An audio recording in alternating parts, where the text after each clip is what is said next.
மதுரையில் நேற்று சூறாவளி காற்றுடன் கனமழை கொட்டி தீர்த்த போது பழமையான மரம் ஒன்று வேரோடு சாய்ந்து விழுந்த சிசிடிவி காட்சி வெளியாகியுள்ளது.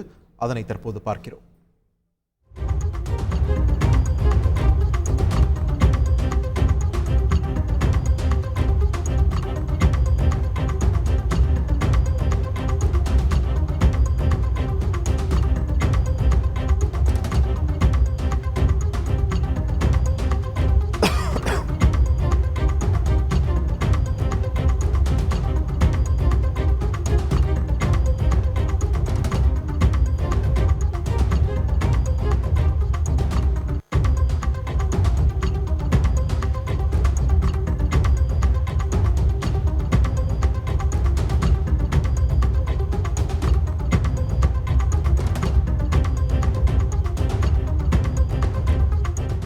தொடர்ந்து கூடுதல் தகவல்களை எமது செய்தியாளர் ஜான் கிறிஸ்டோபரிடம் கேட்கலாம்.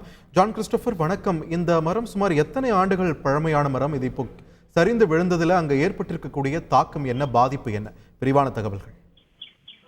நிச்சயமாக மதுரையில் சூறாவளி காற்றுடன் நேற்று மாலை பெய்த மழையில் முனிச்சாலை பகுதியில் 25 ஆண்டு பழமை வாய்ந்த இச்சி மரம் ஒன்று அடிவேரோடு சாயும் சிசிடிவி காட்சிகள் தற்போது வெளியாகியுள்ளன. வரும் 9ஆம் தேதி வரை 20 மாவட்டங்களில் கனமழை பெய்யும் என வானிலை ஆய்வு மையம் தகவல் அறிவித்திருந்தது. இந்நிலையில் நேற்று மாலை திடீரென மதுரை மாநகர் பகுதிகளான அண்ணா நகர், கோரிப்பாளையம், தல்லாகுளம், தமுக்கம், தெப்பக்குளம், முனிச்சாலை, அனுப்பானடி, பெரியார், மாட்டுத்தாவணி உள்ளிட்ட பகுதிகளில் திடீரென இடியுடன் கூடிய கனமழை பெய்தது. மதுரை மாநகர் பகுதி முழுவதும் ஆங்கங்கே தண்ணீர் தேங்கி குளம் போல் காட்சியளித்தது. இதனால் வாகன ஓட்டிகளும் மிகவும் சிரமத்திற்கு ஆளாகினர்.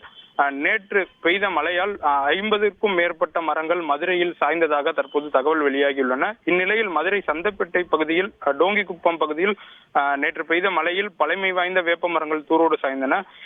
இதனால் அந்த பகுதியில் 10க்கும் மேற்பட்ட வீடுகள் சேதமடைந்தன. இந்நிலையில் இந்த சிசிடிவி காட்சியானது மதுரை முனிச்சாலை பகுதியில் 25 ஆண்டுக்கு பழமையான இச்சி மரம் ஒன்று சூறாவளி காற்றுள் நேற்று பெய்த மழையில் வேரோடு சாய்ந்துள்ளது. அந்த காட்சி தான் தற்போது நாம் பார்த்துக் கொண்டிருக்கிறோம். இந்த மரம் விழுந்த சமயத்தில் அந்த பகுதியில் உள்ள மின்வயர்கள் துண்டிக்கப்பட்டன. சம்பவ இடத்திற்கு விரைந்து வந்த தீயணைப்பு துறையினர் அந்த மரத்தினை அப்புறப்படுத்தினர். பின் அந்த அருந்து விழுந்த மின்வயர்களும் சரி செய்யப்பட்டு நேற்று இரவு தான் அங்கு மின்சார இணைப்பும் கொடுக்கப்பட்டது. இனிவரும் காலங்களில் தொடர்ச்சியாக மழை பெய்யும் என்பதால் மாவட்ட நிர்வாகம் முன்னெச்சரிக்கை நடவடிக்கைகளும் பேரிடர் பாதுகாப்பு பணிகளையும் துரிதப்படுத்த வேண்டும் என கோரிக்கை எழுந்துள்ளது. விரிவான தகவல்களுக்கு செய்திகளை உடனுக்குடன் தெரிந்து கொள்ள உடனே சப்ஸ்கிரைப் பண்ணுங்க.